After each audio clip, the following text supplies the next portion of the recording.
tenemos unos intereses en común, ¿no? En la calle, en el territorio, en la calle, en el barrio, casi como filosofía, pero también como espacio físico donde se dan muchas de nuestras relaciones. De manera que, si me permiten, voy a compartir pantalla. Listo. A ver, esto es que aparecen una cantidad de cosas.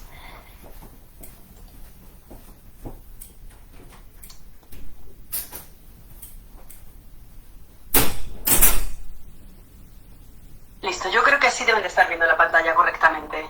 Sí, correcto. Estupendo. Bueno, pues el mapeo al pedazo es una articulación, es un proyecto que surge en el año 2020, surge en mitad de la pandemia y tiene unos antecedentes y tiene unos proyectos después. Es decir, nosotros llevamos desde el año 2019 trabajando fuertemente en el pedazo, pero les vamos a intentar contar de la forma que nos parece más clara, no necesariamente cronológicamente, pero sí de la forma que nos parece más clara.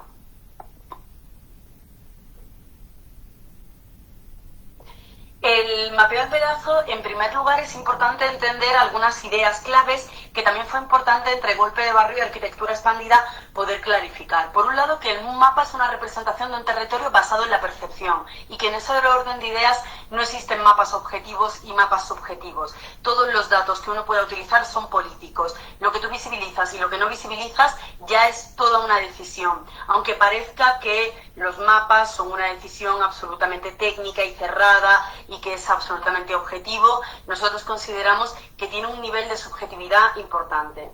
El pedazo es un territorio cultural, es una esfera de acción y no tiene límites administrativos, pero más o menos se corresponde con la localidad de Bosa, en Bogotá. Ahora les voy a explicar un poco, ¿no? De manera que mapeo al pedazo de alguna forma es un manifiesto, una filosofía que aboga por la necesidad de conocer el territorio. Tanto los arquitectos, que estamos relacionados con la planeación territorial, con la toma de decisiones de arriba abajo, etcétera, conocer cómo son las dinámicas urbanas, cómo los procesos urbanos de base, y particularmente el rap y el hip hop y la comunidad alrededor del rap y el hip hop, conocer cuáles son esas decisiones que se toman de arriba abajo. De alguna forma, la identificación clara es que había un divorcio entre la cultura urbana y urbanística, ¿no? La urbanística entendida como esa cultura de las decisiones, esos repertorios de curvas, líneas y rectas que pretenden controlar, definir, incluso ordenar los territorios, y la cultura urbana, que es esa que se escapa de cualquier tipo de control.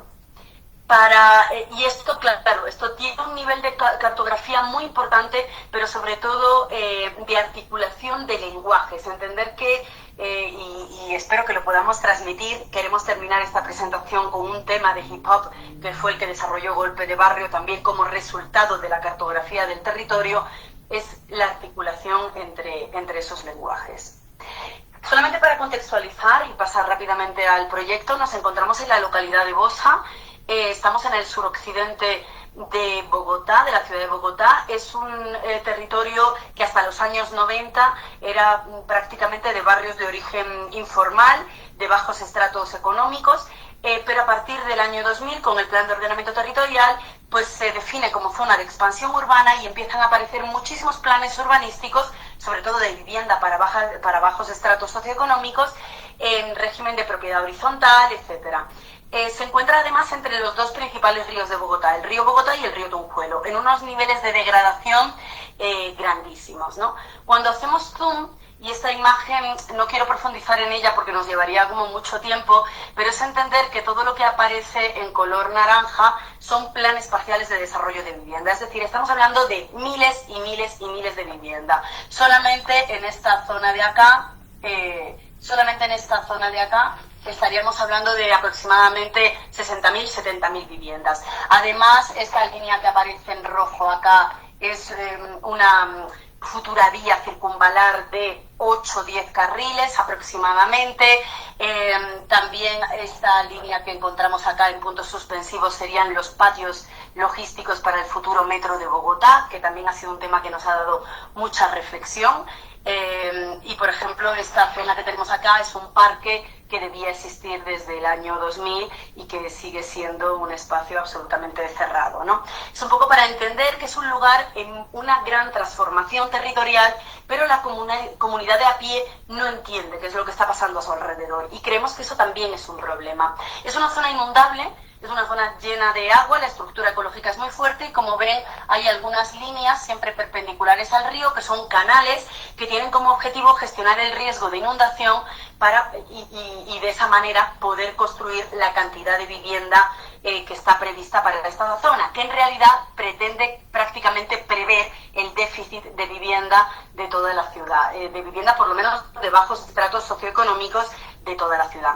Esto nos da unos paisajes, hemos utilizado mucho el dron, nos parece que es una herramienta de cartografía bien interesante, nos da unos paisajes bastante fuertes, en este caso es vivienda de interés social, pero como de unifamiliares.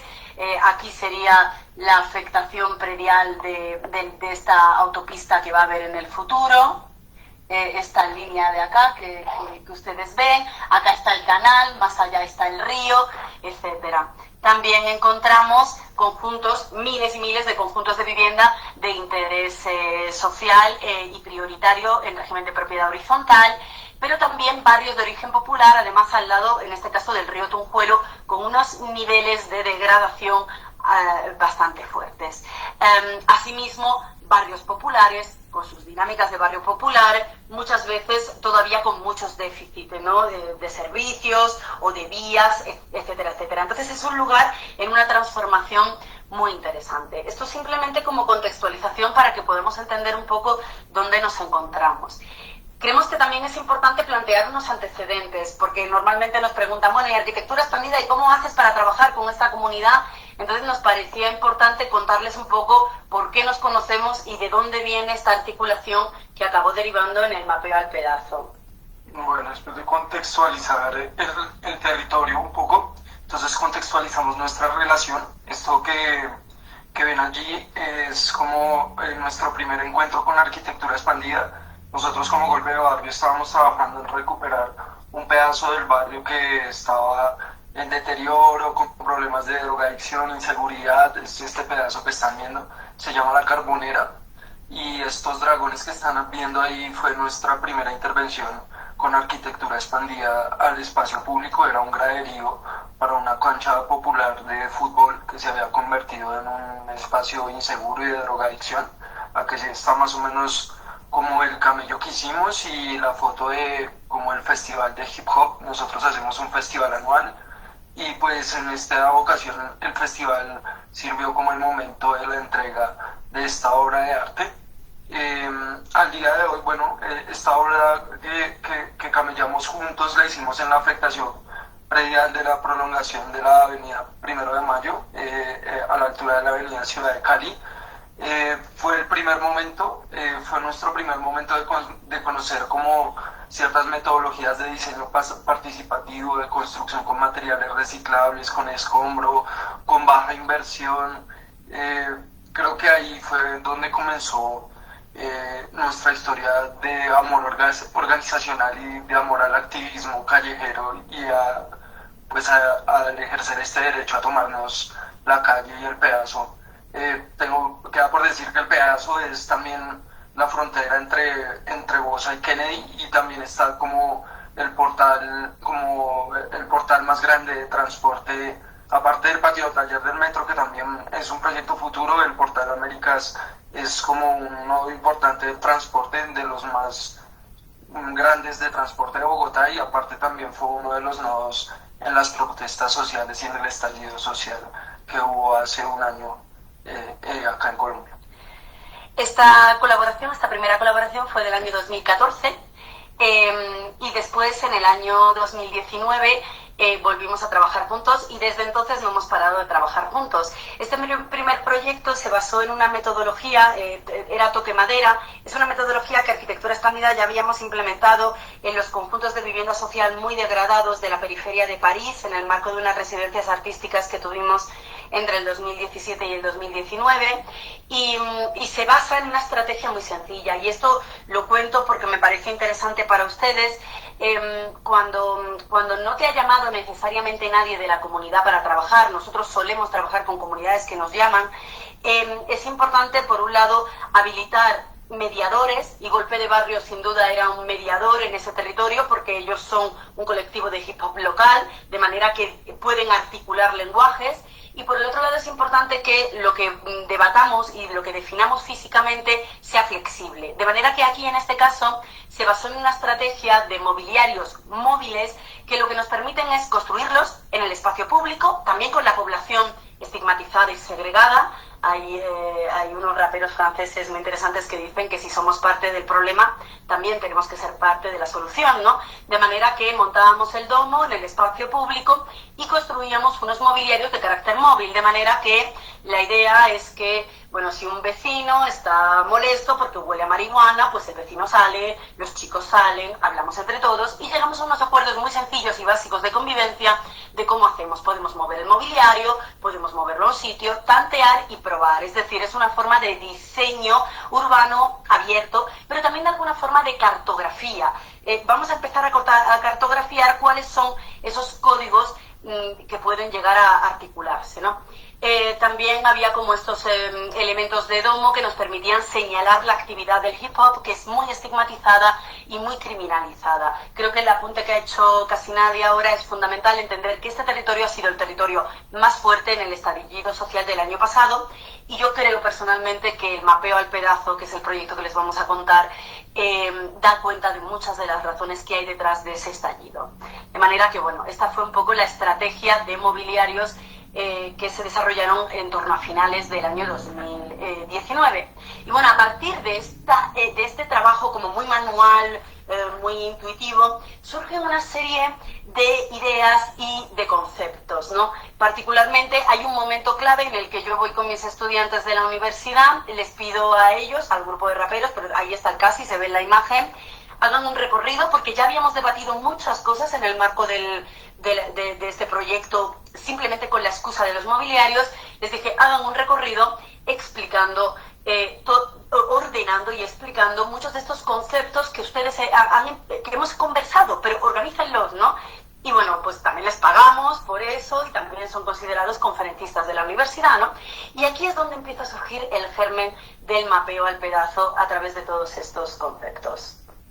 Sí, bueno, sucede que también, aparte estos conceptos también salen porque comenzamos a leer juntos, comenzamos a compartir, los chicos de Arquitectura Expandida nos comienzan a compartir algunos autores, entonces nosotros comenzamos a ver algunas cosas que están en esos autores puestas también en nuestros territorios. Entonces comienzan a salir unos conceptos que se volvieron como en el diálogo de estos recorridos, como con los estudiantes, o de cuando comenzábamos a nombrar cosas del territorio que no sabíamos finalmente cómo nombrarlas para que tuvieran la carga conceptual que apuntaba como a la relación del espacio con las dinámicas sociales que están ahí. Entonces, por ejemplo, de Golpe de Barrio comenzamos a hablar de las cicatrices, que eran como estos rastros que quedan entre las grandes divisiones de lo que es los barrios populares y los barrios autoconstruidos, con los nuevos modelos de vivienda de interés prioritario y de interés social, y cómo estos espacios que hay entre los conjuntos y ese barrio popular muestran también el poco interés que hay entre relación de espacios, en el relacionar los espacios, sino que parecen más como un machetazo, como un corte brusco donde se separa lo que era de lo que ahora es. Digamos, de parte de Arquitectura Expandida comienza a incubarse el término de la fisura, que son también las formas como logramos colarnos entre estas formas rígidas de hacer ciudad de un modo top-down, desde arriba hacia abajo. De Golpe de Barrio también salen conceptos, por ejemplo, como la frontera, que eran estas construcciones o estos tipos de ordenamiento del territorio, digamos en el caso de Bosa, por las lluvias y porque ha habido grandes inundaciones, se crearon estos canales que lo que han hecho es separar a los territorios de la ciudad como tal. Ahorita veían en la foto anterior, la puedes devolver, Ana. Así es como los chicos de Parques de Bogotá llaman a su pedazo, que es Punto Muerto. Los chicos lo decían porque acá no llega el transporte, no hay señal, no hay internet, no tenemos un hospital, no hay nada, entonces somos el punto muerto. Entonces hablábamos de estas fronteras como esa separación de la ciudad que se está construyendo desde la planeación con el resto de la ciudad, que ya está integrada a ciertas dinámicas que permiten tanto la movilidad como el acceso a salud, como a los equipamientos. Entonces hablábamos de las fronteras. Hablábamos también de un concepto áspero que pillamos, y es la mirada desde arriba, que es pues principalmente Bosa es un territorio plano. Entonces estos ejercicios de mapeo, de cartografiar, de elevar un dron, comenzaron a mostrarnos a los chicos de la comunidad cómo de hacer, por ejemplo, ortofotos, de comparar fotos de mapeos anteriores con mapeos más actuales. Entonces nos podía dar a entender cómo se ha venido transformando el territorio en torno a ciertas actividades de economía, de explotación, de ordenamiento de la ciudad, de política, de política pública de la ciudad, de todos. O sea, comenzamos a ver desde arriba, que fue otro de los conceptos que desarrollamos. Y un concepto de los más tesos y de los más duros.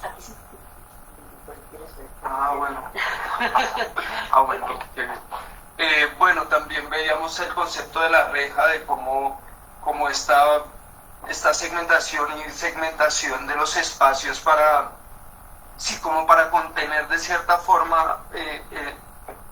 Por ejemplo, acá vemos esto que dice no CTP, que es Centro Temporal de Protección, no CAE, que es como una cárcel para menores de edad, no URI, que es una unidad, es donde te llevan antes de judicializarte o meterte preso, que es como los únicos equipamientos que se proponen en el espacio a nivel de planeación y a nivel institucional, y que pues ya de cara nos da un mensaje de cómo nos ve el mismo Estado, el mismo establecimiento, y es como alguien a quien toca pues encerrar. Entonces de ahí salió este concepto, y uno de los que más nos ha parecido fuertes y muy permanentes y muy constante, que es el desborde, que es como muy relacionado a la fisura, de pronto de alguna forma a toda esta rigidez de la composición del territorio, de cómo se ha planeado.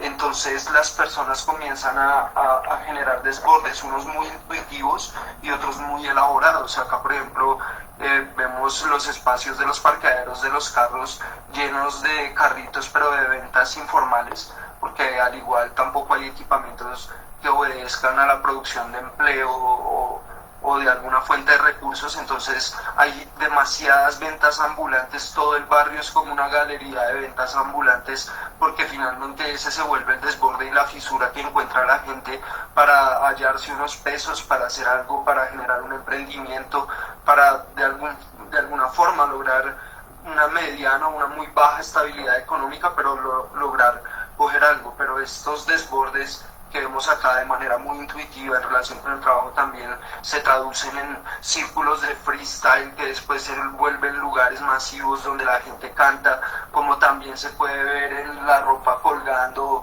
en las ventanas, que también es un desborde espacial que habla de la percepción de la gente y de su relación con el espacio que es su apartamento o su casa. Veíamos el desborde desde la jerga, desde las palabras, desde la manera de cruzar, digamos, la frontera, el caño, que ya era tirándosele directamente al caño. O sea, el desborde ya se convirtió en una palabra que también nos llevaba mucho a relacionarnos con un texto que estábamos también manejando en ese tiempo, que estábamos leyendo, que era de Hakim Bey, donde él habla de las TAS, es como las Temporal Autonomic Zones, como las zonas autónomas temporales. Y entonces vemos que estos desbordes, por ejemplo, muy bosunos, porque Bosa, cuando te lo pateas y caminas, el territorio de Bosa está lleno de estos desbordes. Por ejemplo, acá tenemos esa prolongación de la avenida que aún no han trazado, muy grande, de 8 carriles, que va a ser pues este es el trazado que existe ahorita y esto que vemos ahí son el tipo de dinámicas que para nosotros son zonas temporalmente autónomas y que ya nos estaban hablando de unas configuraciones del barrio y de unas formas del ser del barrio y de unas formas de vivir el barrio.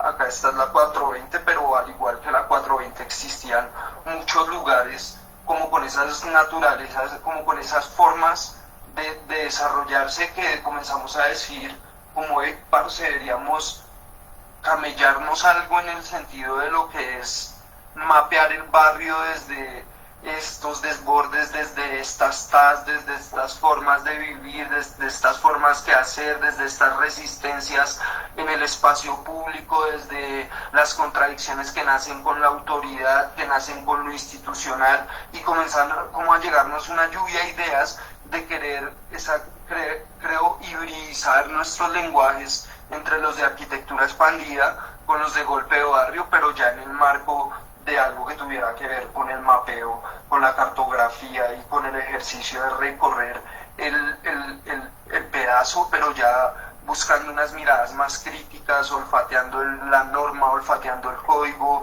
olfateando el pod, o sea, ya ahí comenzó a configurársenos lo que pues hoy hemos venido a hablar, que es como tal el mapeo al pedazo. Yo creo que también otra de las cosas que empezamos a identificar eran muchos movimientos de base, es decir, una regulación muy estricta, una visión muy autoritaria del uso del espacio público con esta nueva, digamos, es también como un modelo urbanístico muy higienista, ¿no? Que además en otros lugares del mundo ya ha fracasado, ¿no? Pero, por ejemplo, encontramos esto, que eran los chicos del Dirt Jump, que cogían y hacían sus propios morros y los construían con tierra y con agua del caño, pero para hacer sus trucos con la bici, o de pronto las señoras que se consiguieron un pedazo dentro del conjunto para hacer su huerta, es decir, gente que ya empezaba como a organizarse, ¿no? Es que estuvimos el domingo pasado y hemos visto que las señoras las sacaron del conjunto, la maldita sea, pero ellas son tan duras que se han cogido la orilla del caño, ¿no? Sí. Es decir, no paramos de patearnos el asunto y de ver, pero sobre todo la idea es también ver que hay como grupos organizados o grupos de fútbol que no utilizan las canchas oficiales porque es que tienen una burocracia y es que ahora resulta que uno tiene que tener una agenda de uso del espacio público, pero sí utilizan de nuevo el pasto donde en el futuro será una rotonda grande de esta avenida circunvalar, ¿no? Como esos espacios que están de momento en espera se empiezan a convertir en espacios de apropiación. Quería solo como remarcar ese punto. Sí, había algo muy especial que decía nuestro host, quien nos ha invitado hoy a esta charla, que hablaba del análisis espacial, pues justamente como que todas estas, sí, como que toda esta estimulación que comenzamos a tener a nivel intelectual y a nivel del gamineo, del gusto que tenemos por caminar la calle, por analizarla, por cuestionarnos, entonces creo que de cierta forma se convirtió como en un análisis espacial, pero desde una mirada muy barrial, o sea, no desde una mirada técnica, sino desde una mirada vivencial, desde sentir el barrio y hacer un análisis, pero desde quien le habita, que es como una mirada también muy diferente. Y allí comenzó el mapeo al pedazo en el marco del Perro Barrio. Y ¿le doy yo?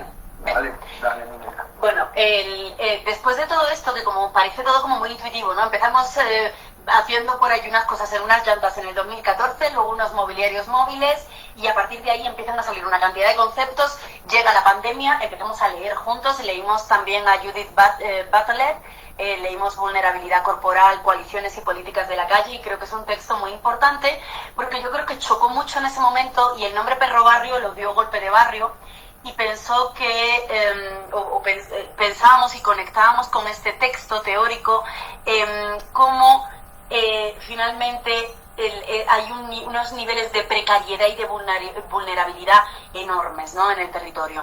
Así nosotros planteamos en Perro Barrio unos recorridos que nos permitían, unos recorridos que organizó Golpe de Barrio. Que era como queríamos hacer unos recorridos que generaran estos diálogos, que nos pusieran, pero entonces teníamos como que darle una estructura de esto como un pequeño marco, un marco que fuera flexible. Entonces nosotros comenzamos a hablar de ciertas escalas del mapeo. Entonces hablamos en una capa, era la capa animal, que era abordar la vulnerabilidad animal que hay dentro del territorio. Entonces, por ejemplo, acá en la foto tenemos el predio Gibraltar, que es lo que hablaba Ana anteriormente, de que nos han prometido hace 20 años que vamos a tener un parque metropolitano, pero que es una gran mentira, porque este pasto que ustedes ven ahí antes era un botadero de basura. Entonces debajo de ese pasto hay lodos, hay cualquier cantidad de vainas podridas que hacen imposible que, si eso no tiene un tratamiento que es muy delicado, nunca va a poder ser un espacio de estos como los que promete la institución. Pero sí, en ese espacio vive como un habitante de calle, como una persona que habita la calle y que tiene a su cuidado más o menos 40 perros, que es don Julio. Entonces empezamos por reconocer esas vulnerabilidades de escala animal, no solo la de los perros de don Julio, sino gatos, pájaros, aves, todo lo que fuera a nivel animal, a escala animal, que está en nuestro territorio y que está en vulnerabilidad, porque no hay ni un solo animal que esté pasándola bien en nuestro territorio. Entonces, esa fue la primera escala y ese fue uno de nuestros recorridos.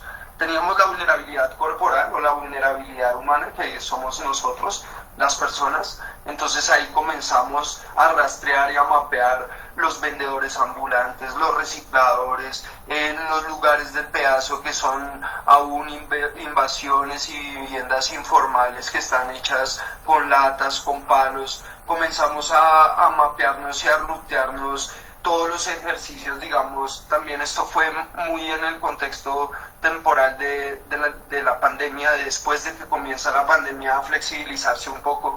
Entonces comenzamos a visitar Abastos, que es nuestra plaza central de alimentos, ver las vulneraciones que hay allí, ver las vulneraciones que hay, digamos, en barrios como Villaema, que es el que aparece en la foto, y eso también comienza a consignarse dentro de nuestro mapeo y también entra dentro de configurar como una posición política de que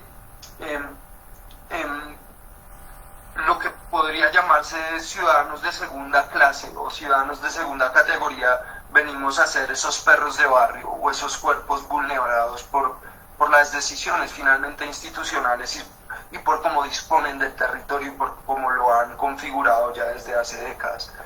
Comenzamos a hablar también de una vulnerabilidad medioambiental. Entonces comenzamos a rutear nuestros cuerpos de agua, a pillar el pedazo de humedad en la isla, el borde de Patio Bonito. Este borde que están viendo es el borde suroccidental de uno de esos canales que les decimos que es para las lluvias, para poder construir. Comenzamos a ver el cuerpo del río del Tunjuelito, el cuerpo del río de Bogotá, lo que es el humedal en la isla. O sea, a ver cómo todos estos proyectos han impactado sobre nuestro territorio y pues finalmente no nos habíamos dado cuenta. Es más, al día de hoy ya tenemos otro tipo de posicionamientos críticos y tal vez otras direcciones en los objetivos de nuestros proyectos, nomás por el lograr un reconocimiento de este tipo del territorio. También entrábamos en otra escala, o sea, hay otra parte del mapeo que habla y solo habla de la vulnerabilidad policial y de cómo la policía interactúa con nuestra ocupación del espacio público, con el hecho de ser jóvenes y estar en nuestros parques. Entonces, bueno, finalmente el mapeo o el perro barrio se centra como en estos recorridos que comenzamos a hacer en parche, en manada, y mientras lo hacíamos íbamos cantando los freestyle, íbamos transmitiendo como a nuestra comunidad hip hop. La gente iba comenzando a entrar en reflexiones con lo que nosotros hablábamos.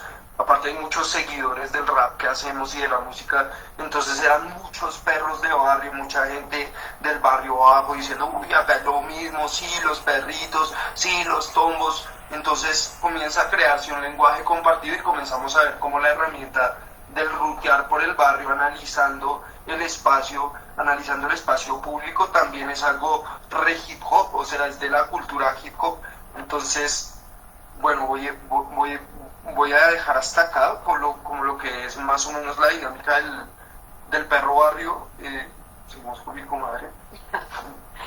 Sí, Sí, pensamos que ahora, después de haber contado todo esto, que parece como bastante intuitivo, era el momento de contar ya cómo habíamos estructurado el mapa del pedazo. Primero fue el diseño de estos recorridos en estas 4 escalas de vulnerabilidad del perro barrio. Después, pues hicimos los recorridos, fueron durante el año 2020, entonces era como plena pandemia, se documentaron, pero también se hacían streaming y de pronto se conectaban 10.000 personas al streaming. El que hizo la Fármacos, se conectaron como 10.000 personas, porque igual son raperos como conocidos en su pedazo, ¿no? Entonces, después esos recorridos nos servían para hacer un análisis normativo. Por ejemplo, cuando llegamos al vertedero Gibraltar, ellos no sabían que era el vertedero Gibraltar. Ellos lo habían identificado porque estaba don Julio con sus 40 perros, ¿no? Pero de pronto, pues nosotros empezamos a olfatear y a ver cuáles eran los decretos, cuál era el plan de ordenamiento territorial, por qué eso no había pasado, digamos, a dinamizar, digamos, como esa investigación urbanística, ¿no? Partir desde abajo y luego empezar a verlo. Empezamos a transcribirlo de forma online, en una cartografía online. También salió otra forma de cartografía, que es el tema de hip hop, que se llama Jauría, y unos análisis concretos de unos lugares específicos. Voy a pasar a la página web para mostrárselo ahora sí en la página web. Más o menos van a encontrar cosas que ya he mostrado hemos mostrado en la presentación, que tiene que ver con estos niveles. Por ejemplo, los recorridos, pues dentro de cada recorrido teníamos un vídeo. Todos los vídeos fueron producidos también por población local, es decir, nosotros sobre todo teníamos el rol de articular, el rol de recorrer con ellos y de analizar y de investigar. En el recorrido de los policial, de la violencia policial, pues por ejemplo hicimos un análisis de cómo son los CAIs. Los CAIs son como unas especies de comisaría de cercanía que están definidos. El documento que rige la construcción de los CAIs considera que, por ejemplo, tiene que ser un vidrio contra ataque balístico o explosiones, pero sin embargo está en los parques. Creemos que todo esto da cuenta y alimenta esa visión autoritaria que en últimas también acabó siendo parte de la presión que dio lugar al estallido social, ¿no? Por supuesto había una cartografía, ¿no? Tenemos la cartografía tanto en Google como en un formato que nos parecía más bonito, ¿no? En un ArcGIS online, ¿no?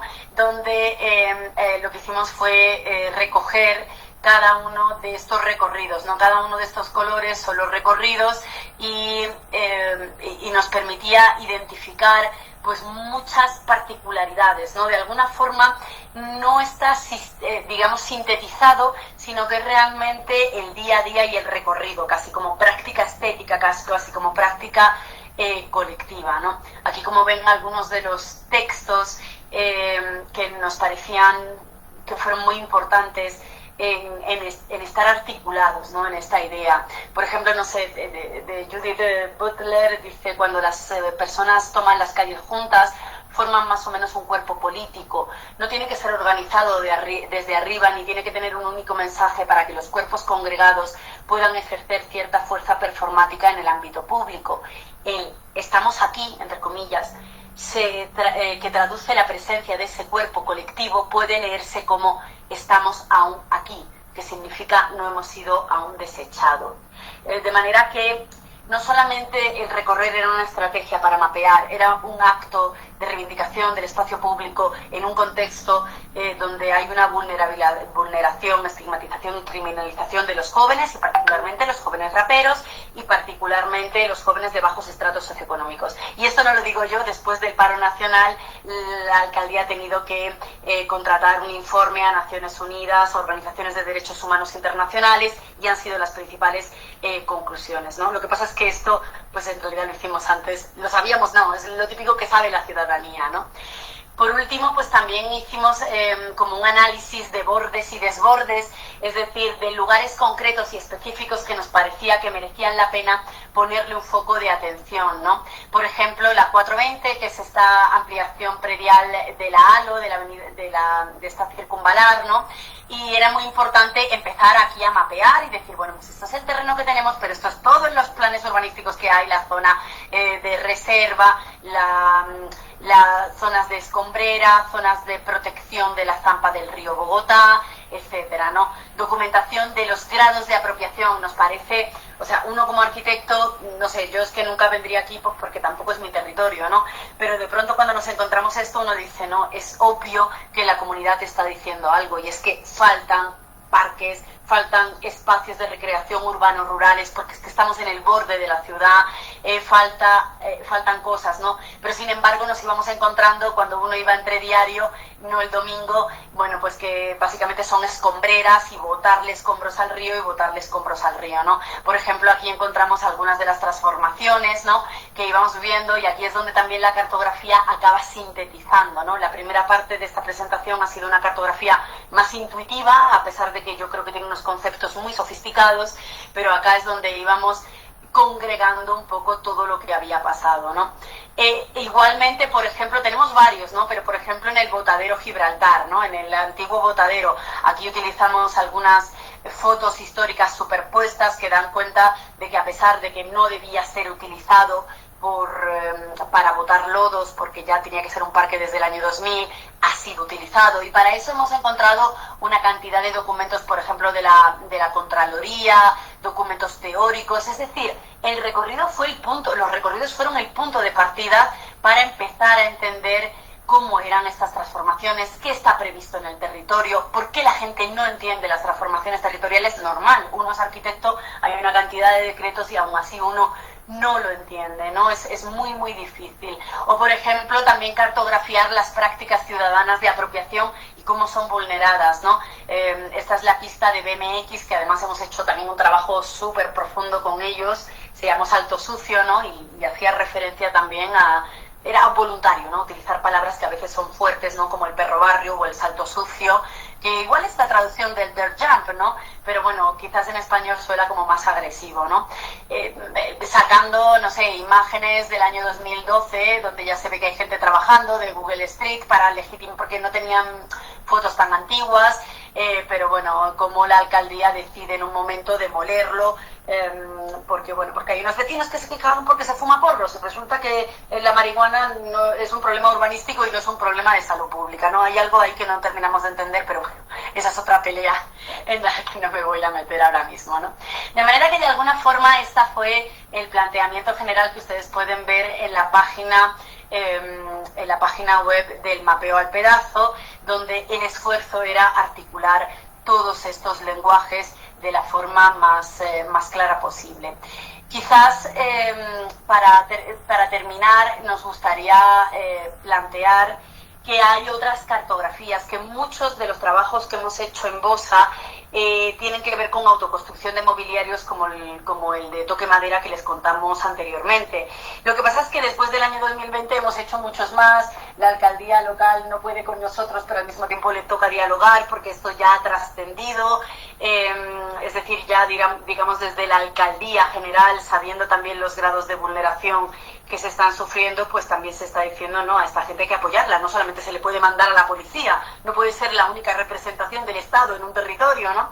Y ahorita justo nos encontramos con este proyecto en el que estamos ahora, es un encuentro de arquitectura expandida de quién es la calle, y estamos un poco recopilando, y ahí abajo a la izquierda pueden ver los 5 puntos principales donde hemos trabajado sobre todo con población hip hop. He intentado siempre hacerle un pequeño homenaje a la policía, que siempre no sabemos qué pasa, pero hace falta 7 requisas para cualquier encuentro, entonces en cada imagen van a encontrar, no siempre, pero algunas, pero también de los prototipos, por ejemplo, prototipos para bici, prototipos que son muy sencillos, una plataforma que permite cambiar el plano horizontal donde uno está de suelo, ¿no? Y de pronto es para el breakdance o para reunirse o para pasear al perro o para lo que sea, ¿no? En Comuneros es diferente porque es un barrio popular y ahí los acuerdos se toman con la comunidad, son espacios de gobernanza. También es interesante mapear la gobernanza mayor o menor en función del modelo urbanístico, ¿no? Cuanto más conjunto y más reja y más cerrado, menor gobernanza, más policía, más control, más autoritarismo, más higienismo. Cuanto más barrio popular, más acuerdos in situ, ad hoc, tú puedes tomar con la comunidad, ¿no? Aquí construimos el bicho, que os lo contamos otro día, pero bueno, el bicho ha revolucionado casi la política institucional. Ha tenido que llegar la alcaldesa a decir, dejen a los muchachos en paz y apoyen esto. Pero bueno, esto se lo contamos en otro momento. Quizás porque el bicho está en un parque metropolitano y de nuevo tiene unos niveles de administración tremendos. En Recreo, que es ahí arriba, que es donde estaba la pista de Dirt Jump y donde la demolieron, o en Parques de Bogotá, que es el proyecto que les contamos en primer lugar. Esperamos que más o menos todo esto haya sido suficientemente claro y queríamos terminar, esperemos que el tiempo nos dé, porque nos parece fundamental terminar con el tema de hip hop. Puede ser que el vídeo se corte un poco, pero el audio sí creemos que funciona bastante bien cuando lo hemos compartido, y con esto sí que terminamos, pero nos parece que es una forma muy interesante de entender que también el lenguaje del hip hop hace su propia cartografía. El audiovisual yo creo que permite conectar muy bien lo que hemos visto hasta ahora con los temas, con el tema. De manera que, con su permiso, voy a lanzar esto y con eso yo creo que podemos dar por terminada la charla e iniciar la conversación, que seguramente va a ser lo más rico.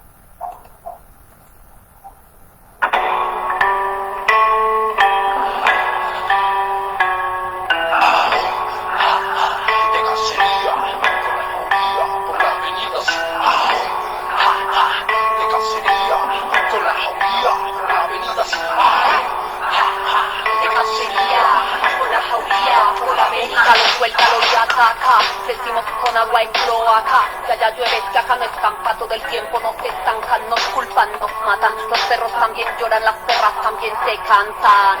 Sin dinero no vuelva a casa porque eso es inexplicable, aunque haya un rigor palpable, porque si el pueblo es poder, traiciona a los perros sin sangre, sus errores cuestan madre, sus fusiles restan tardes, salarios detestables, más rutinas miserables, no pueden ser más amables, los quitan de delincuentes, y a las perras callejeras nos toca morder sin dientes, para ver si algo me entiende, que aquí cuidamos las cuadras porque el Estado nos siente, siendo pana de un secreto, los perros y un amuleto, sabuesos, calegos, con frío en el concreto, no quieren salir del gueto, esto es dedicado a los perros del mundo entero. De cacería, por la jauría, por la avenida, de cacería, por la jauría, por la avenida, de cacería, por la jauría, por la avenida, de cacería, por la jauría, por la avenida. Rutas de zona, verde todo al río desemboca, problemas enfocados en límites de la zona. El barrio es la escuela de experiencia e inteligencia, trazo por trazo, mapeo el pedazo, busco el progreso, al perro con otro hueso, despierto a la mente, la enfoco desde temprano con el tenso frío, más el fuego de un cigarro, avanza el recorrido quedando huellas plasmadas, la vida de perro, bendición que protege, no muere la esperanza hasta el último suspiro, la jauría está de casa, muerte, terror, escalofrío de un gobierno que controla todo, hasta cómo vivo me ve como amenaza, envía águilas que cazan en vidrios polarizados, me vigilan, arrancan, mientras mis pies avanzan, se detienen mis pasos, al captar el peligro, índices de atraco, en la zona de olvido del opaco, gris espacio. El cuerpo que deambula entre frío y las basuras, y el de rejo sería hambruna, resistencia de la pura, la sobra de un paisaje que desborda de cemento, la cifra invisible de un asqueroso gobierno, perro tosco, perro loco, perro viejo por los modos, guerreros de lo nuestro, nunca perros del Estado, maltratado, ignorado, estafado, expropiado, vigía de las cuadras y por liebre los marranos, casi perfectos, casi mancos, pero jamás derrotados, silente estratega rebuscando su bocado, la calle nos hace panas, ya verías, enfrentamos su inclemencia y atacamos en jauría, la furia entre las muelas es el pan de cada día, negocian territorio, lo vuelven carnicería, los negados, los sobrados de esta vida mal parida, me han vuelto una salvaje cual experta en cacería, esta perra vida, es la jauría. Mapeo al descanso, de noche y de día, tengo una jauría como estilo de vida, jamás nos enseñaron a mirar desde arriba y ver que la maluca es una cloaca podrida, ladrando están los perros, solo barrio y corazón, jauría es nuestro pacto, perro, barrio y su canción, maldición, abrieron la perrera, y en la Tequendama pasamos la noche en vela, son puros y más duros que ridícula maqueta, pero ninguno de ellos podrá encerrar las letras, la casa es una caja con placa de 2 centímetros, la torre está agrietada, pero Bob el constructor está en la 420 botándole mierda al río porque de esta manera pagará menos el oro. El Estado está en deuda con el barrio de hace siglos y su estilo mal parido es otro proyecto peor. La jauría está puesta y salió de cacería y entrega apelativales a la seguridad. De cacería, una jauría por la avenida. De cacería, una jauría por la avenida. De cacería, una jauría por la avenida. De cacería, una jauría por la avenida.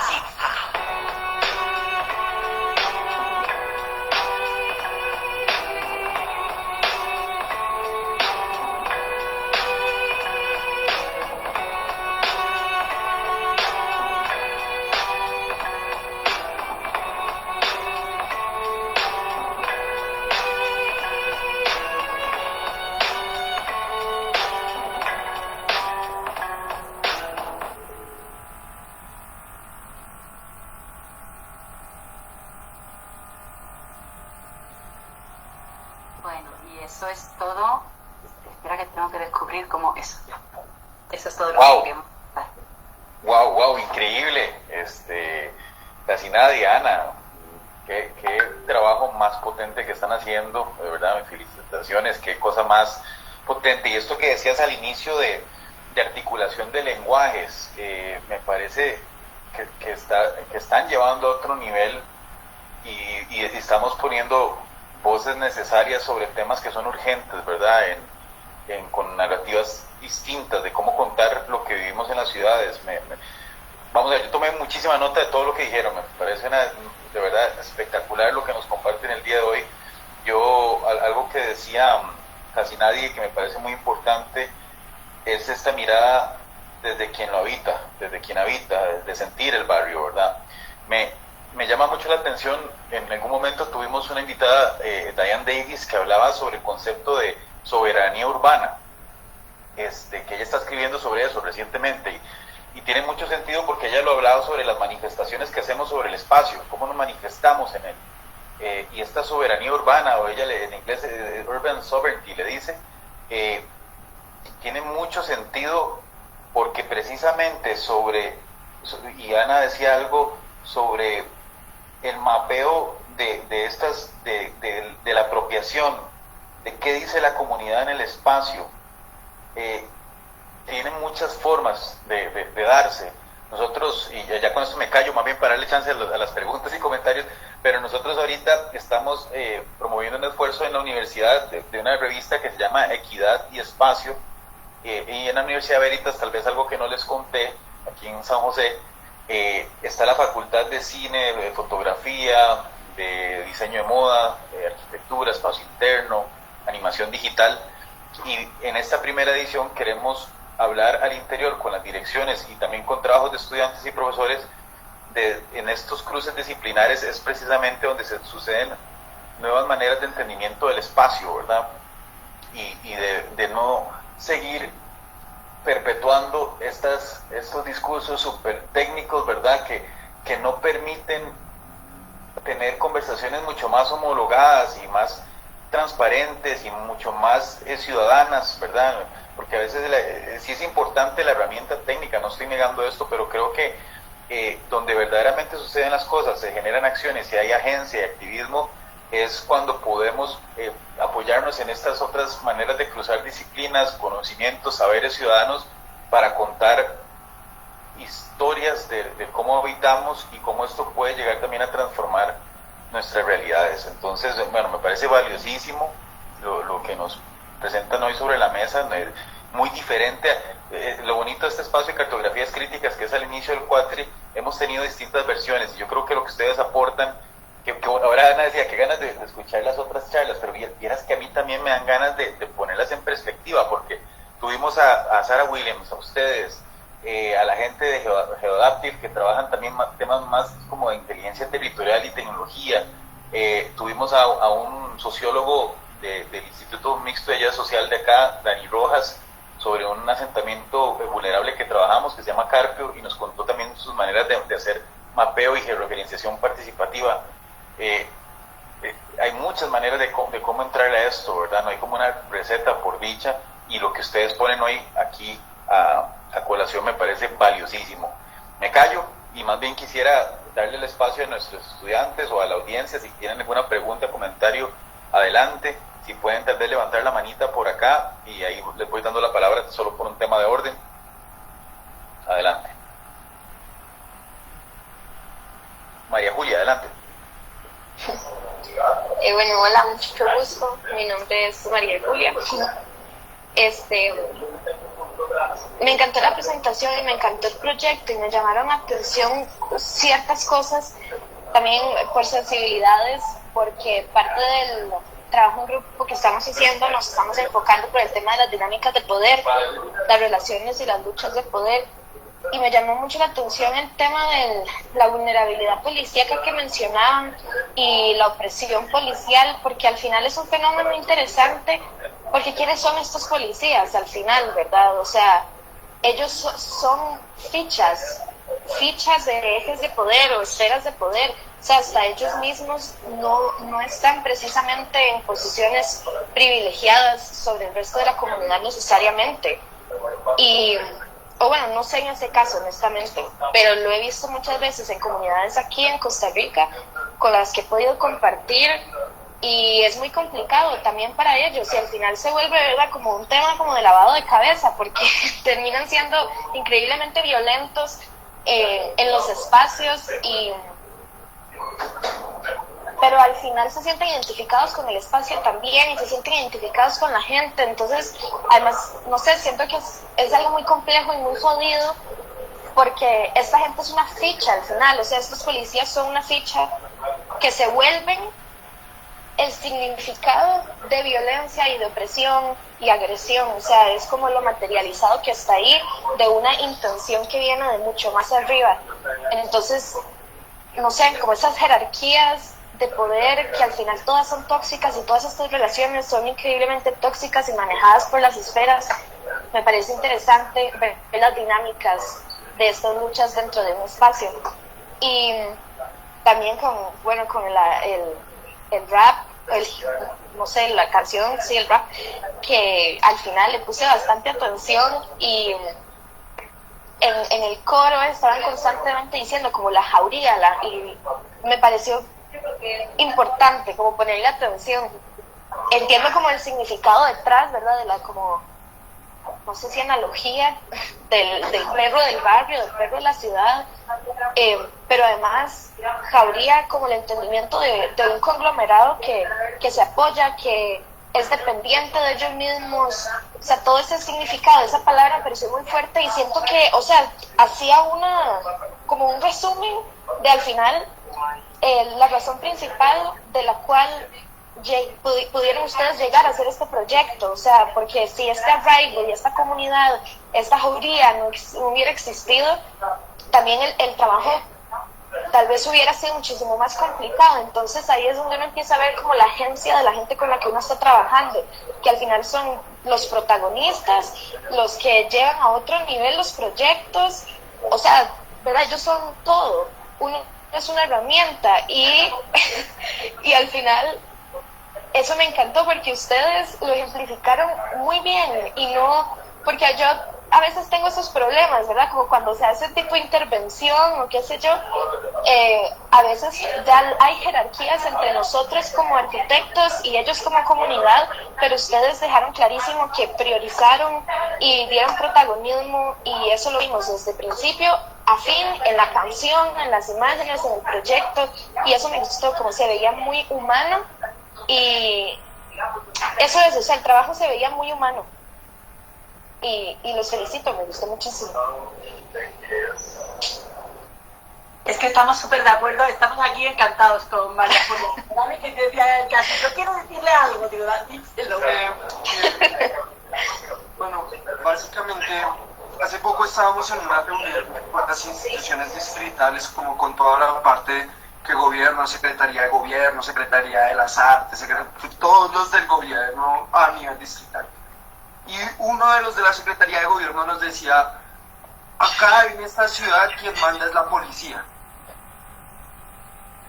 Porque hasta la policía está por encima de ellos. Y es algo que en Colombia las fuerzas militares están, tanto policía como ejército, muy casados con las doctrinas políticas que siempre tradicionalmente han gobernado Colombia y son muy de ultraderecha. Entonces, dentro de esas doctrinas políticas, el joven, el camellador, el que tiene una huerta, el que tiene un cineclub, el que vaya y lea un poco, el que se ilustre un poco, entonces es malo, es un vándalo, es un comunista, es lo peor. Entonces, es la amenaza. Entonces la policía así lo cree y dispone del espacio público acorde a su convicción política. Acá es un país en ese sentido. Digamos, a nosotros no nos gusta que ninguno nos diga qué tal es el líder o qué tal es el líder, porque sabemos que el que se autodenomine líder o lo denominen líder entra en peligro en Colombia, entra en peligro, puede pasarle algo malo. Entonces yo estaba diciéndole a Ana que el tema jauría, nosotros hablamos de la jauría, de estar unidos, de estar en manada siempre, hablamos de ello porque, por ejemplo, acá un comediante colombiano, Jaime Garzón, lo mataron porque era políticamente muy mordaz y iba al punto. Y él tenía una frase que decía: Colombia es un país tan peligroso que nos toca andar de a 500 en 500, de grupitos de a 500. Entonces de eso hablamos nosotros también en Jauría, de que en nuestros barrios populares nos vemos en la necesidad de hacernos grupos. La última vez hablábamos de las vulneraciones en el espacio y las fisuras como jóvenes que teníamos nosotros para reclamarnos del espacio, y la principal fisura era hacernos visibles y en masa en el espacio público para reclamarlo como nuestro. Me acabo de acordar de una frase de una canción de Molotov, porque somos más y jalamos más parejo, y al final, o sea, de eso es, ¿no? La fuerza que hay detrás de este proyecto es el hecho de que pudieron, o sea, realmente pudieron hacer que toda esta gente trabajara junta y jalaran más parejo y se construyeron cosas, se cuidan las cosas que se construyeron, o sea, al final como poder hacer que florezca ese sentido de comunidad y de protección y de sentirse seguro y acuerpado, además, ¿verdad? Ya no soy solo yo que estoy exigiendo que este espacio esté limpio, ahora somos más. No sé, me encantó. Recomiendo mucho el texto que os decía, vulnerabilidad corporal, coaliciones y políticas de la calle, porque precisamente es un texto interesante y habla de la coalición, ¿no? Creo que también Jauría, a mí me parece que hace referencia, y lo hicimos antes del estallido social, pero hace referencia a la ira, a la ira. Y hay una película francesa que me imagino que conocéis, La Haine, El Odio, que es una película de los años 90 y que habla precisamente del aislamiento en esos conjuntos de vivienda, la segregación espacial, etcétera, ¿no? Y preciso se llama El Odio, ¿no? Con respecto a la policía también creo que hay unas reflexiones interesantes, y es, en el barrio popular, donde la comunidad toma las decisiones, la policía llega, nosotros estamos aquí construyendo y decimos, no, que el presidente de la Junta ha dicho que bien, que el salón, y todo bien. O sea, quien manda es la comunidad. En el momento que estás en los nuevos conjuntos, en ese higienismo, en ese modelo urbanístico, Manuel Delgado, que es un antropólogo muy interesante, dice, qué mala prensa tiene la violencia urbana, es decir, cuando echamos tropel, pero qué poco se habla de la violencia urbanística, ¿no? Y esos conjuntos de vivienda, meter a la gente así, eso es violencia urbanística. Y eso es muy interesante, ¿no? Y la policía sí puede ejercer su violencia en aquellos contextos que han sido diseñados de forma higienista. En el barrio popular, nosotros nos organizamos con la flor, con el otro, y eso, ¿quién va a venir aquí a decirnos absolutamente nada, no? Es más, la comunidad de los barrios populares, hace algunos años la policía no tenía permiso de entrar. Como tú entras y la comunidad te da permiso de entrar. Ajá, y se cobra peaje y todo eso. Aquí pasa también en pocos lugares, pero sí. Y justo eso es lo que nosotros queremos trabajar en este taller con el proyecto. Cómo al final la materialidad tiene un lenguaje y tiene un simbolismo que perpetúa estas dinámicas de poder, que por lo tanto perpetúan desigualdades y violencia y agresión. Es justo eso, como el espacio material y biológico y público igual está constantemente dando un mensaje de desigualdad con el urbanismo que estamos haciendo hoy día. Y es muy preocupante, porque ya se está saliendo de control, pero va a ser peor. Yo quería solo hacer una precisión muy pequeña. Nosotros no trabajamos con la comunidad, nosotros colaboramos. Esto es una colaboración y lo tenemos claro. Y tenemos muy claro desde hace rato que esto es un gana-gana. Y claro, por supuesto, nosotros cómo nos vamos a meter en esos contactos sin ellos. O sea, pero tampoco... Nosotros les presentamos todos los rotos y allá ya los quieren a todos. Y quería, disculpa, quería decirte que si me podías repetir el nombre del texto que me ibas a recomendar de las vulnerabilidades, porque no logré cachar el nombre. Te lo escribo. Voy a escribirlo mientras hablamos aquí en el chat. ¿Dónde está el chat? Okay. Creo que en estos puntos suspensivos. Pues el control. Bueno, ya lo investigo. Y Ok, gracias. tengo por aquí una manita levantada de Mariana Rodríguez. Sí, hola, buenas noches. Bueno, realmente comparto lo de María Julia, estoy encantada con lo que acaba de ver.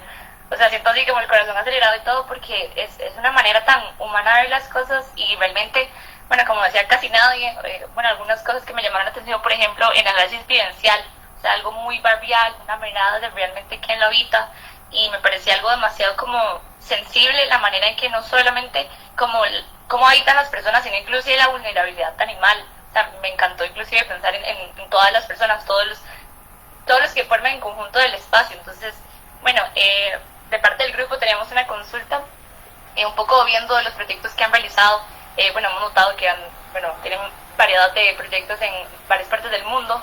Entonces, bueno, ahora que en este ejemplo de la comunidad, que entonces trabajaron digamos, en conjunto con Cancinada y con todos estos raperos, pero queríamos hacer esta pregunta: ¿cómo han logrado ejecutar estos proyectos en diferentes partes del mundo, tomando en cuenta aspectos como cultura, regulaciones, permisos e incluso también el idioma? Porque han trabajado de China, Francia, Colombia, que es donde se han como desenvuelto la mayoría de sus labores. Entonces realmente tenemos esa curiosidad porque nos mencionaban acerca de estos mediadores. Entonces, ¿qué características tienen que tener estos mediadores y de qué manera han como ustedes llegado a impactar tantas comunidades? Eso sería. Muchas gracias. Sí, mira, los mediadores, y esto es toda una teoría, yo no me aguanto cuando la gente me dice voy a trabajar con la comunidad. Yo digo, ¿quién es la comunidad? No, la comunidad me llama, no te estará llamando el presidente de la Junta, o te estará llamando un líder, o te estará llamando un representante de alguna organización. La comunidad no es homogénea. Para nosotros los mediadores son movimientos urbanos de base, los grassroots en inglés, es decir, gente que viene de la base, pero que se organiza y que tiene su propia agenda, tiene sus propios lenguajes, tiene su propio tiene su propio activismo, ¿no? Normalmente los grassroots no son muy bienvenidos por las instituciones, porque claro, es muy difícil, es más fácil participar por allá con una señora mayor que tampoco se entera muy bien y que te valide el proyecto antes que con un grupo organizado. Por ejemplo, biciusuarios, ambientalistas, son los típicos movimientos urbanos de base, pero también comunidades de hip hop. Nosotros creemos que la articulación con movimientos de base inicia una colaboración, y luego los movimientos de base es que trabajan con comunidades, ¿no? De manera que, de alguna forma, claro, hay una cosa en la que tú no tienes que organizar a la gente, ¿no? Sino que la gente ya está organizada. Esto también es muy latinoamericano. Cuando fuimos a París, por ejemplo, fue muy complicado. También el modelo de la République es como Edward Soya, de hecho, dice en un texto que en Francia parece el modelo de la République, parece que no es ni ricos ni pobres, ni centro ni periferia, ni negros ni blancos, que todo es plano, ¿no? Todos somos iguales ante la ley, no. Es que a veces es un tema de equidad, ¿no? Porque no somos todos igual a la base, ¿no? De manera que en Francia, por ejemplo, es donde nos inventamos, porque estábamos desesperados y dijimos, ¿qué hacemos? Nos habían invitado a una residencia artística con el Centro Pompidou, todo era muy maravilloso, pero nosotros veníamos muy acostumbrados. Yo llevo 13 años viviendo en Colombia, mi vida profesional la he hecho en Colombia, ¿no? Entonces venimos muy acostumbrados a esta efervescencia de grupos, ¿no? De manera que cuando llegamos a París, pues nos inventamos esta estrategia de las provocaciones tácticas, es decir, los mobiliarios móviles que te permiten tomar decisiones in situ. Porque tú te pones a hacer un taller participativo en un salón comunal con un plano lleno de POSIT y te va a llegar la misma gente que participa siempre. Y los jóvenes que están allí echándose los plones o los porros allí en el parque no van a llegar. Pero si tú te vas al parque, tú construyes, se acercan porque les interesa. Y si no se acercan porque les interesa, luego cogen el banco que has hecho y lo empiezan a mover. Y tú vas constantemente, documentas, hablas con la gente, hablas con ellos. Y llega un momento en el que se establece un diálogo. Y cuando hay un conflicto, tú intervienes. Pero si no, tú no intervienes. Eso fluye. Y es una forma de participación como muy intuitiva. Fue algo que descubrimos y que nos pareció un descubrimiento que luego lo hemos seguido implementando, sobre todo en esos conjuntos de vivienda, que tienes una densidad enorme, que nunca vas a poner de acuerdo a todo el mundo. Lo que intentas es provocar una convivencia aquí y ahora, ¿no? En vez de una normativización y una regulación. De alguna forma, los mobiliarios no son el resultado final de un proceso de participación, son casi el inicio. Es el planteamiento, es el punto de partida. Yo desconfío mucho de los procesos de participación que terminan la inauguración, nos sacamos unas fotos y nos vamos. Yo siempre pregunto, ¿qué habrá pasado luego? O sea, porque lo normal, porque es así, porque lo urbano es conflicto. Y si no lo queremos asumir es porque nos estamos inventando una milonga que no hay quien se la crea. Lo urbano siempre es conflicto y en ciertos territorios especialmente. En China fue diferente porque en China también íbamos invitados por el Centro Pompidou y una fundación china. Y en China, bueno, estábamos en una zona rural y ahí tuvimos que trabajar muy fuertemente con los cuerpos y con la observación, porque por obvias razones no teníamos acceso a los planes urbanísticos, no teníamos acceso a ninguna información pública, obvio, ¿no? De manera que fue diferente. En ese caso sí teníamos un lost in translation, porque yo hablo francés con un acento español tremendo, eso te va súper bien en la periferia, porque como hablo francés con acento francés, te sacan de allí rápido, o sea, porque no quieren a los franceses. Pero claro, yo con ese acentazo español, la buena, o sea, todo bien, ¿no? En China tuvimos la suerte de tener una traductora maravillosa, que era una chica muy joven que nunca había salido de China, pero tenía una inquietud y vamos, para mí, Holly en ese momento fue parte del colectivo, fue fundamental para poder entender. Entonces, bueno, en cada caso intentamos entender las dinámicas en el espacio, y si ya en los translation es demasiado complicado, pues por lo menos la observación corporal y con la corporalidad, ¿no? Que fue un poco la base del proyecto en China. Oye, no encuentro el chat para escribir. ¿Me pueden escribir por el chat a ver si yo así me entero? ¿Dónde está el chat? Voy a tirar aquí algo. Creo que está bloqueado, dice que está solo para los miembros del equipo. Uy, y ahí sí le quedó mal, no sé cómo. No, tranqui, te lo voy a escribir si te parece por WhatsApp y así no cortamos la conversación. Tíramelo por WhatsApp y yo lo voy copiando ahí. Genial. Muchas gracias. ¿Alguna otra Muchísimas pregunta? gracias.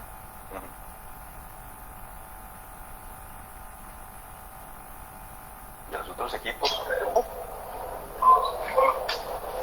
Tal vez una pregunta, pero ahora, o sea, me puse a pensar más, o sea, y me perturba tanto el hecho, o sea, porque empecé a decir como, claro, ¿verdad? La policía es la ficha de esferas para ejercer poder, y luego me puse como a pensar más y más de lo que estaba diciendo, y yo, no, pero es que todos somos fichas, qué miedo, o sea, al final todos estamos como en una tabla de ajedrez y todos somos fichas y nos están achacando responsabilidades y nos están achacando personalidades y símbolos a nuestra persona y nos están generalizando, o sea, todo, ¿verdad? Como ustedes estaban diciendo ahora, jóvenes que, no sé, que fumen, que hagan hip hop, que sean de zonas marginadas, ya se están significando y se están generalizando como una sola, como subclase urbana.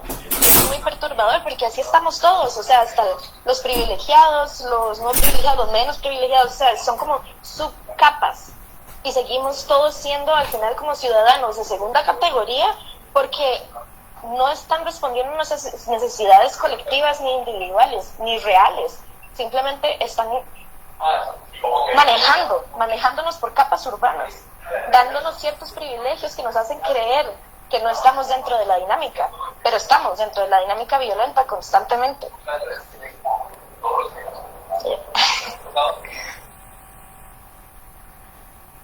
¿Quieres calentarlo? Claro, no, es que casi esto es muy complejo, entonces me voy a calentar, voy a acabar aquí echando hijos putazos, o sea, te los pongo si tampoco. Yo quería conectar con la dinámica urbanística para llevarlo a nuestra disciplina.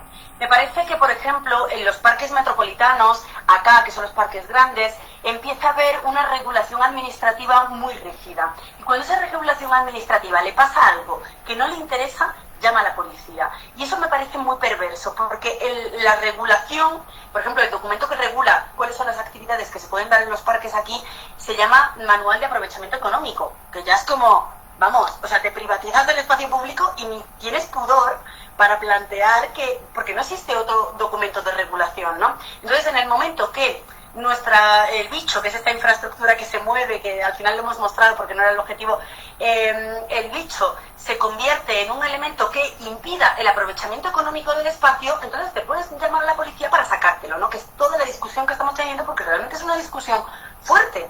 Entonces, claro, yo quiero conectar el tema de la policía, que me parece que es un tema demasiado amplio, con el tema de cómo regulamos urbanísticamente los territorios para que en últimas, o más bien de primeras, el primer agente que tenga cualquier tipo de regulación sobre las actividades permitidas y no permitidas, finalmente sea el policía, ¿no? Y yo creo que eso nos lleva de alguna forma un poco más cerca de nuestra disciplina, porque saber que los que desarrollan planes parciales, planes directores para parques, etcétera, son arquitectos. De manera que yo me pregunto qué incidencia podemos tener nosotros, no solamente en la definición de áreas y de polígonos, en el diseño, pero sí también en los mecanismos de gestión, ¿no? Creo que se nos ha excluido al urbanismo de toma de decisiones sociales, que ya solamente son desde la perspectiva económica o del derecho, ¿no? Y que en últimas acaban desembocando en violencias policiales, ¿no? Pero me lo quería llevar un poco para este lado, con el objetivo también de poder debatir, ¿no? Porque es que si no, siento que también entramos en un debate demasiado complejo cuando ya es un tema pues estrictamente policial, ¿no? O policivo. Sí, y de hecho, así como usted lo está mencionando, siento que también, digamos, devolviéndolo al espacio, al final este policía está también siendo arrebatado de su derecho de poder disfrutar del espacio en el que está constantemente, o sea, ahí está trabajando todo el día y él no es una persona agente del espacio que puede disfrutarlo, es simplemente un representante que está ahí ajeno. Entonces también esta persona, policía, es una persona, tiene derecho a un espacio y se lo están arrebatando por las funciones que le están dando. Y eso también me parece perverso. Ana, una consultita de cuando hablaste de violencia urbana y violencia urbanística, ¿me recuerdas el nombre del antropólogo? Manuel Delgado es un antropólogo muy interesante. El libro más famoso que tiene es El espacio público como ideología. Él dice que eso del espacio público no lo hemos inventado los arquitectos, que nadie hablaba de espacio, que tú cuando ibas a la calle, cuando eras niño, tú te decías, mamá, me voy a la calle, no me voy al espacio público. Entonces tiene un libro muy interesante, es muy interesante, y además es que es un señor interesantísimo, ¿no? Los textos que tiene. Y eso lo escuché en realidad, lo de la violencia urbana y urbanística, en una conferencia que tiene con Jan Gehl. O sea, uno mete en YouTube Manuel Delgado y Jan Gehl y es como un foro en las Islas Canarias o no sé qué, y el más se hace 20 minutos al inicio de una explicación así. Bueno, buenísimo, si os interesa. Igual todos son como 2 horas y pico, pero es que tiene como 20 minutos al inicio que tú dices, madre mía, este señor cómo es capaz de explicar las cosas. Y ahí explicó este tema de la violencia urbana y urbanística. No recuerdo haberlo leído particularmente, pero no recuerdo bien porque he leído ya varios de sus libros y ya me hago un lío. Claro, buenísimo. Y yo tenía una consultita para los dos, hablando de la violencia urbanística.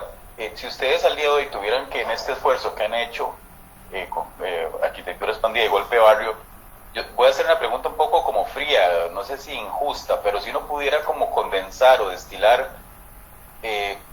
como, no sé si, es que la palabra indicadores es muy fea, pero si pudieran como extraer conceptos, ideas, palabras con las cuales definen la violencia urbanística. Ahora hablaron de, creo que era vulnerabilidad, pero ¿cuáles serían? Tal vez como el top 3, top 5, o sea, ¿qué cosas observan cuando ustedes están trabajando o quieren tal vez aplicar la experiencia que tuvieron aquí y trabajar con otra comunidad, que de eso han aprendido que son como de estas prioridades que deberíamos estar observando? Para la violencia urbanística, Uh-huh. yo sí creo que existen unos, por ejemplo, en Francia lo llaman residencialización, que es meter todo en rejas. La residencialización sería como la traducción, es meter todo en rejas. De hecho, creo que es Bernardo Secchi, que es un urbanista italiano que supongo que conoceréis, tiene un libro muy interesante, muy chiquito, muy interesante, que se llama La ciudad de los ricos y la ciudad de los pobres, y habla de las gated communities, como el lugar donde no existe posibilidad de llegar a acuerdos, donde se pierde cualquier tipo de gobernanza en el entorno urbano. Entonces, creo que todo eso de las gated communities o la residencialización o la reja es un elemento clave.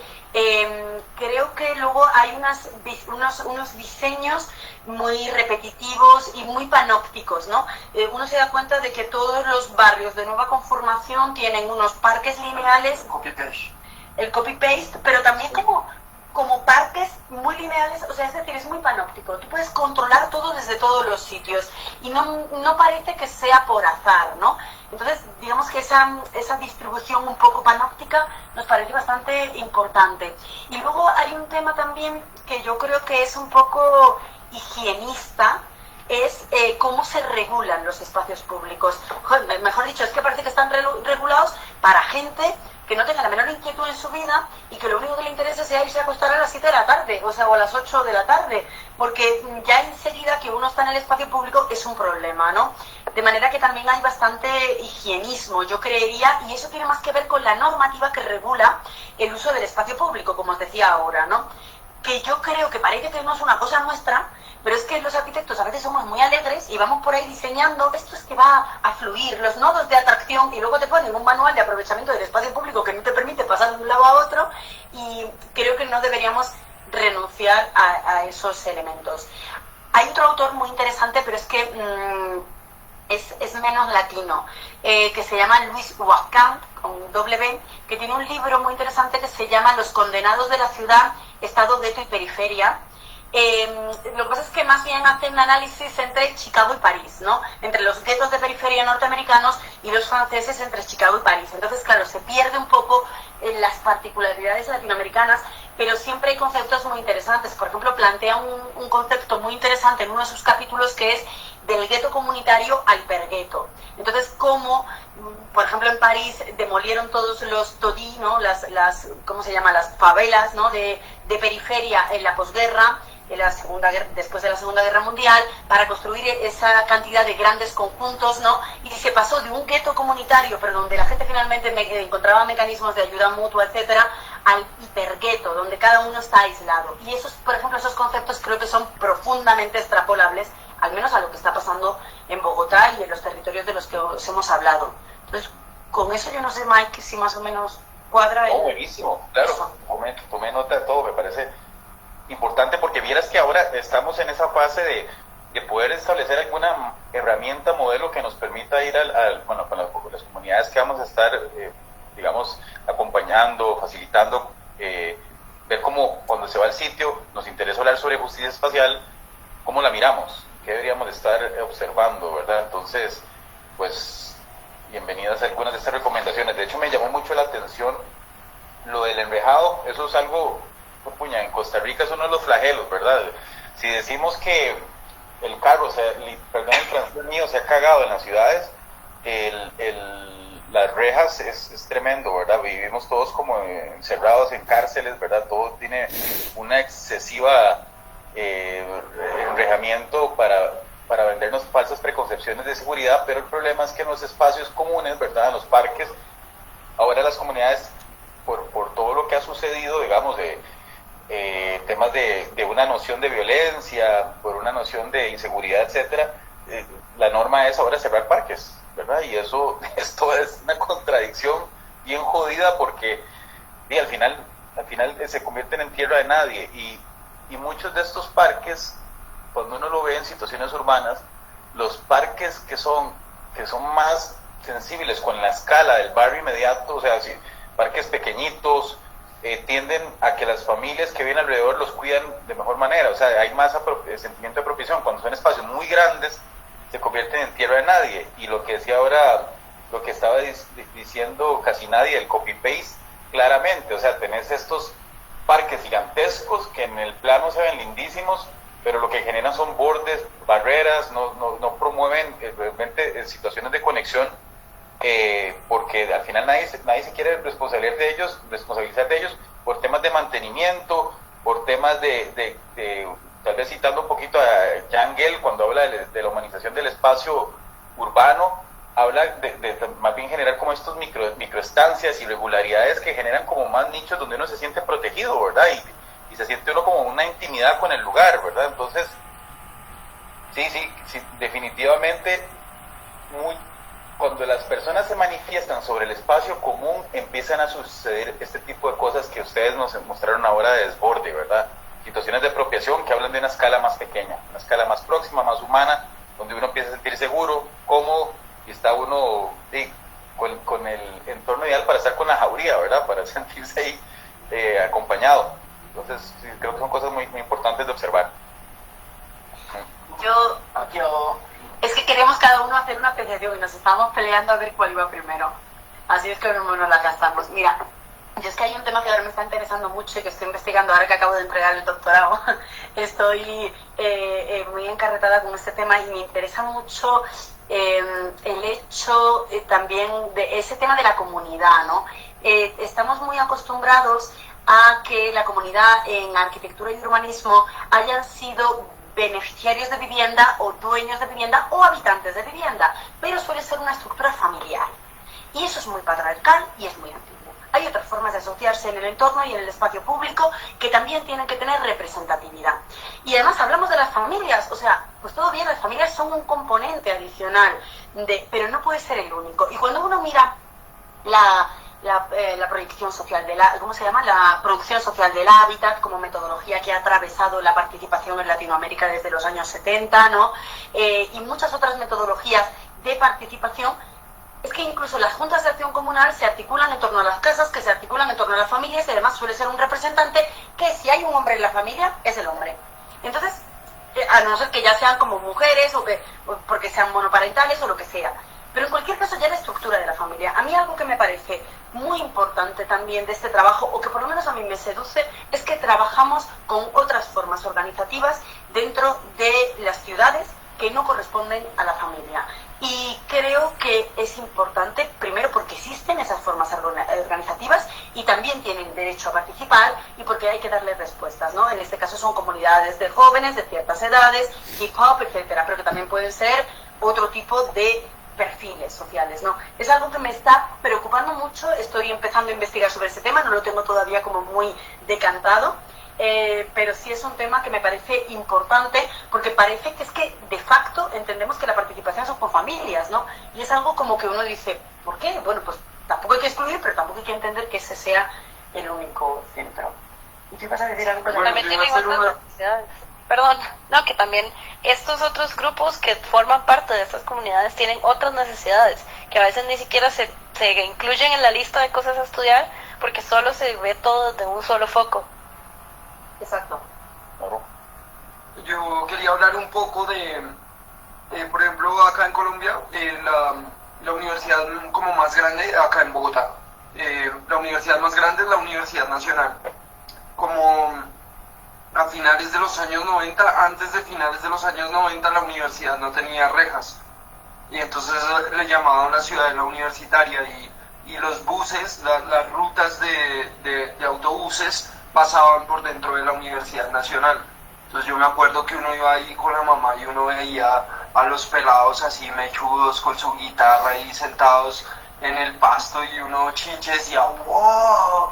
¿Qué es este lugar? Y uno veía como esas edificaciones de la Nacional, como su edificio de enfermería y el edificio de tal, y uno decía, uy, esto es como otro mundo, o sea, esto es como otra parte de la ciudad, y había muchos pelados compartiendo, y creo que de cierta forma uno decía, ¿qué es esto, mamá? Entonces la mamá, y uno le decía, no, esta es la Universidad Nacional, y uno, uy, yo quiero estudiar ahí, o sea, yo quiero, ya no más el hecho de que la ciudadanía pudiera entrar dentro de la universidad, así fuera en un bus, y observarla, generaba una relación entre la ciudadanía con la Universidad Nacional, que es lo mismo que pasa también yo he vivido en barrio popular, pero también he vivido en conjunto. Entonces el barrio se lo comienza a patear, y cada vez uno abre un perímetro más grande, porque cada vez uno se mete un poquito más para el otro barrio a ver qué es lo que hay, y ahí uno arma banda y ahí se genera. Pero cuando uno va a ver los nuevos conjuntos,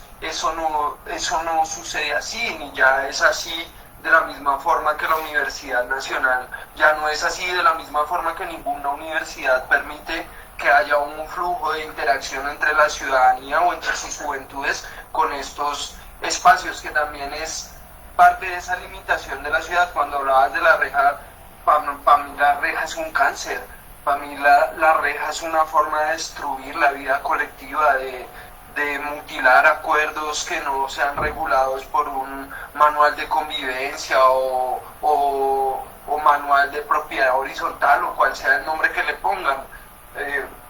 Ya solo ese un poco de catarsis del Casinario. Buenísimo. De hecho, no sé si... Perdón. ¿Sí me oyen? Sí. Es que me puse audífonos, entonces ya no sé, es que salió un toquecito porque ocupaba estirar las piernas, pero quería comentar, aquí en la UCR, digamos la Universidad de Costa Rica, pasa algo interesante, como la universidad no se permite que los policías entren a la universidad cuando se hacen manifestaciones y llegan los pacos, todos los universitarios corren como dentro de las instalaciones y no hay rejas, no hay nada, o sea, las zonas públicas son totalmente abiertas y la gente todavía hace una crítica como ¿por qué es como la República Independiente de la UCR? Y yo siempre digo, es la importancia también de la autonomía y de tener un espacio donde se pueda hacer, o sea, se pueda expresar y se pueda relacionar. Al final, todos los comercios alrededor de la U tienen que ver con la U, la gente que vive ahí, que vivía ahí, ya fuera o vendió, o ellos mismos empezaron a tener negocios referentes a la U, y entonces, no sé, es como un ambiente diferente y autónomo, y al final se siente libre y es un espacio para que la gente pueda aprender también a tener una voz y poder expresarla. Pues no sé, me parece interesante rescatar eso de nuestra universidad. Creo que también la capacidad como de... Perdón, es que yo... perdón, voy a... invitar a Costa Rica, que queremos ver Por esa supuesto, o sea, eso... Queremos conocer esta universidad que todavía no tiene reja. Claro que sí. No, y cuando vengan, por favor, me llaman, porque bueno, mi marido es sociólogo y él está matizadísimo con todas las charlas, y yo le paso las lecturas, y estamos los dos todos metidos en el curso, entonces sería súper bonito sentarnos a tomarnos algo y hablar paja. Bien. Perdona, Lucía. Lucía, ¿vas a decir algo, me parece?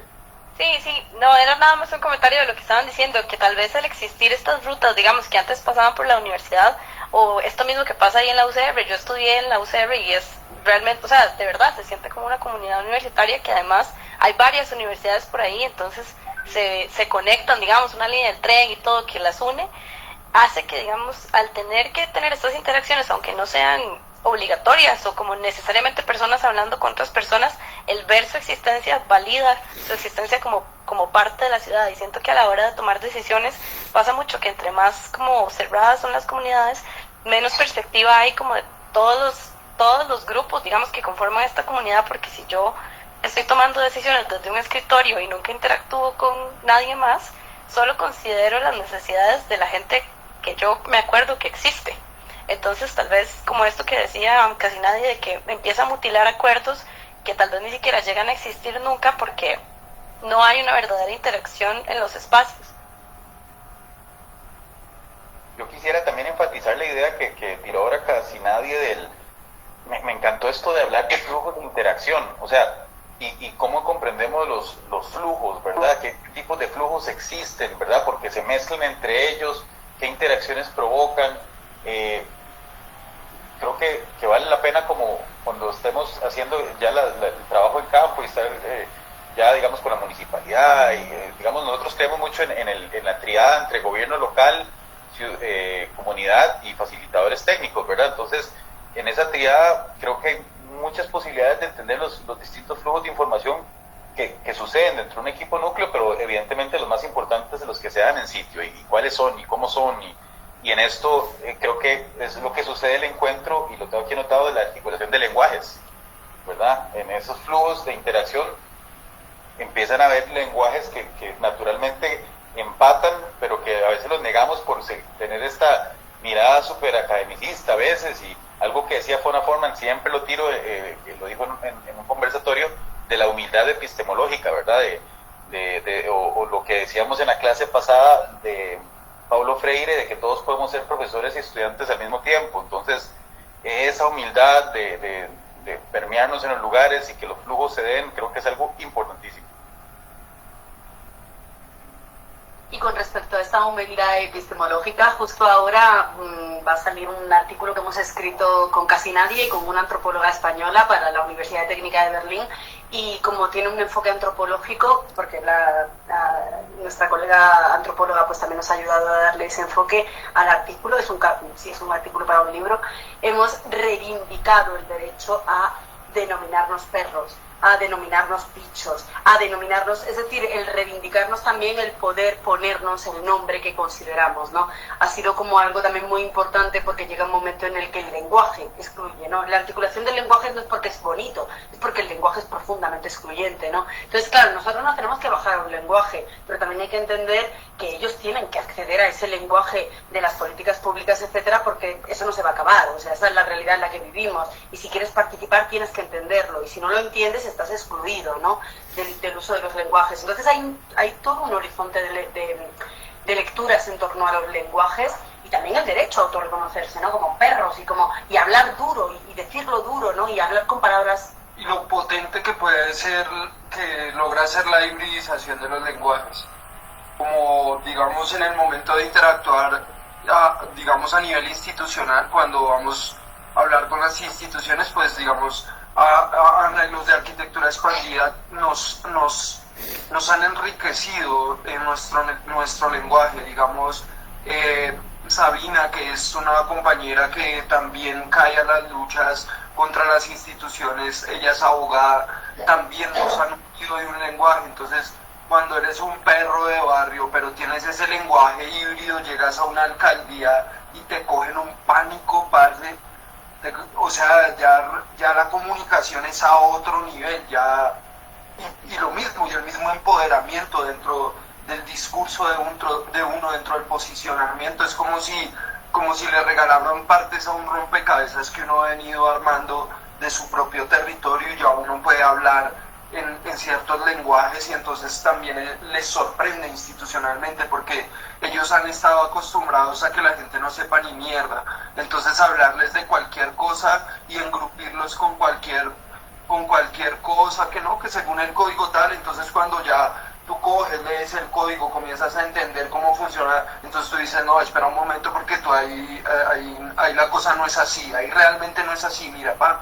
Entonces, claro, todas las pugnas territoriales, coge fuerza el discurso a la hora de entrar a hablar en un lenguaje de los que hablan con los leguleyos, de los que hablan con la normativa, de los que hablan desde la ley, desde ya tú estás hibridizando ese lenguaje tanto callejero, porque nosotros llegamos a la alcaldía y ladramos como perros, y ladramos en los términos que nos gusta ladrar, pero en el momento que toca puntualizar lo técnico, que toca puntualizar lo normativo, ahí entramos con el lenguaje que hemos aprendido de niñeras y de otras personas que también nos han nutrido en ese sentido, que es lo que yo veo repoderoso en todas estas personas que comienzan a estudiar, a entender ciertas cosas en sus universidades, a trabajar profesionalmente, pero a intentar bajar todo esto que está en la élite de lo académico, bajarlo al territorio y comenzar a decir, vea, es que acá hay toda una relación, acá hay toda una sinergia, acá hay toda una composición, venga.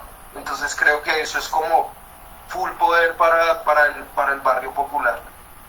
Qué bueno, qué bueno.